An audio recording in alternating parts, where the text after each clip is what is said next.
대한항공에는 최근 좋은 일이 많습니다. 수건 사업이었던 아시아나항공 인수를 5년 만에 마무리 지었습니다. 올 3월에는 41년 만에 CI 교체를 천명했습니다. 한진그룹 조원태 회장을 둘러싼 각종 이슈들도 일단락됐습니다.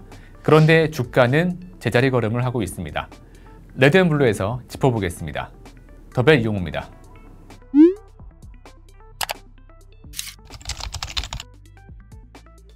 작년 실적은 더할 나위 없었습니다. 창사 이래 최대 매출을 올렸습니다. 연결 기준 매출액은 17조 8,707억 원, 영업이익은 2조 1,102억 원입니다. 2023년 매출액 16조 1,118억 원, 영업이익 1조 7,901억 원에 비해 매출액은 10%, 영업이익은 18% 상승한 수준입니다. 영업이익이 2조 원대에 육박하지만 2022년 이익이 더 높아서 최고 기록은 세우지 못했습니다. 2022년엔 영업이익 2조 8,306억 원을 기록한 바 있습니다. 좋은 일이 많은 대한항공인데 주가는 크게 오르지 못했습니다. 아이러니하게도 대한항공 주가는 아시아나항공 인수 종결과 맞물리면서 힘을 잃고 있습니다. 대한항공 주가는 4월 9일 기준 2150원입니다. 52주 최고가는 26,150원, 최저가는 19,400원입니다. 2만원 전후를 벗어나지 못하는 모습입니다. 지난해 국내 상장사들은 밸류업 흐름 속에 주주 환원책을 일제히 내놨습니다. 대한항공도 지난해 말 주주 환원 정책을 공개했습니다. 기업 가치를 끌어올리고 주주들에게 수익을 나눠서 주가를 더 올리겠다는 의욕도 보였습니다. 하지만 주가는 의욕처럼 풀리진 않고 있습니다. 대한항공도 난처한 건 마찬가지입니다. 그래서 직접 물었습니다. 주가 부진을 의식해서였을까요?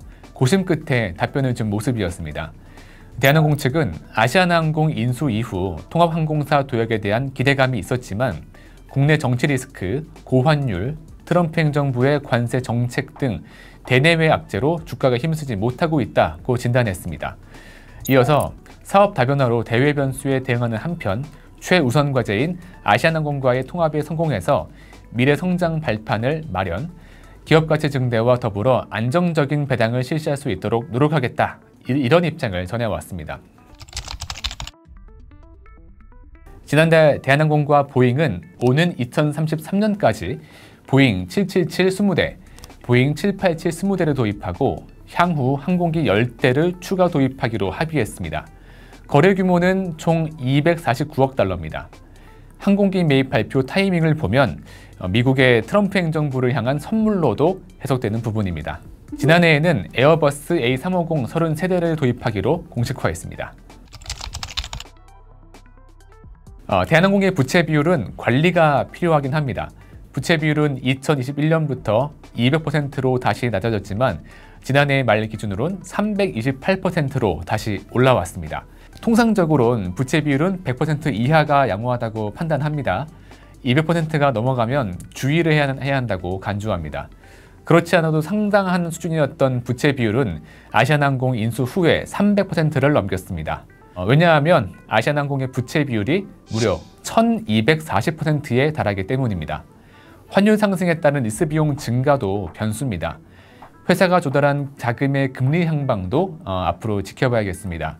연결로 잡히는 아시아나항공의 영구 전환사채 금리를 보면 최초 발행 금리가 4.7%, 5.1%입니다. 근데 이건 최초 금리이고 발행 후 일정 기간이 지나면 가산금리가 점점 더 붙는 구조입니다. 회사가 지속적으로 리파이낸싱을 해가면서 꾸준하게 이자 관리를 해줘야 하는 상황입니다. 대한항공이 투자자들의 마음을 사로잡으려면 보다 과감한 주주 환원책도 필요해 보입니다. 당장 대한항공 주주들은 호시적에도 불구하고 예년 수준에 불과한 배당금 규모에 실망감을 드러냈습니다. 2023년과 동일한 수준의 배당금 때문입니다.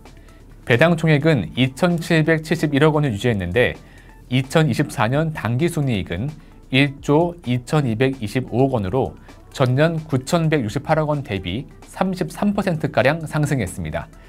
이 때문에 배당 성향은 30%에서 23%로 떨어졌습니다. 회사가 배당 총액을 유지한 데에는 글로벌 불확실성과 투자 때문입니다. 납득은 가지만 기대감이 컸던 주주들로선 진한 아쉬움이 묻어납니다. 오죽하면 증권업계에선 극단적 저평가라는 리포트를 내기도 했습니다. IM투자증권의 코멘트였는데요. 본업에서의 견조한 실적을 내고 있는데 주가는 한참 미치지 못한다는 의미입니다. 지금 대한항공이 받고 있는 밸류에이션 상황은 극단적인 저평가라는 것은 여전히 불변이었고요.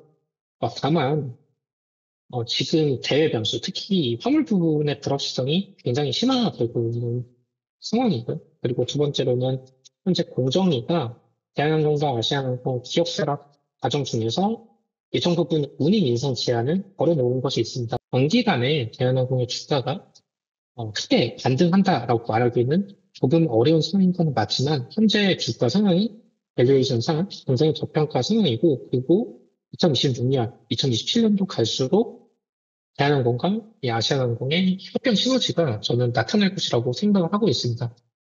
투자회사의 가치가 시장에서 제대로 평가받지 못하는 걸 바라는 주주는 없을 겁니다.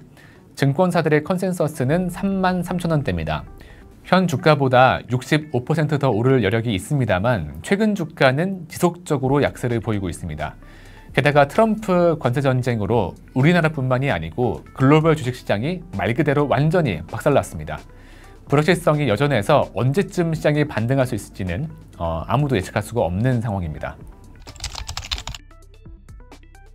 더구나 관세 전쟁의 여파가 주식시장은 물론이고 실물 경제까지 큰 혼란을 초래하고 있습니다. 이미 항공업계에선 피크아웃을 걱정하는 분위기입니다. 올해 실적은 작년만 못할 것이다, 이런 얘기도 나오는 상황인데요. 주가 부양을 위해선 특단의 조치가 물론 필요해 보입니다만 결국 주가의 키는 이 대한항공을 짓누르고 있는 이 이자 부담을 어떻게 줄여주느냐, 이것이 될 것 같습니다.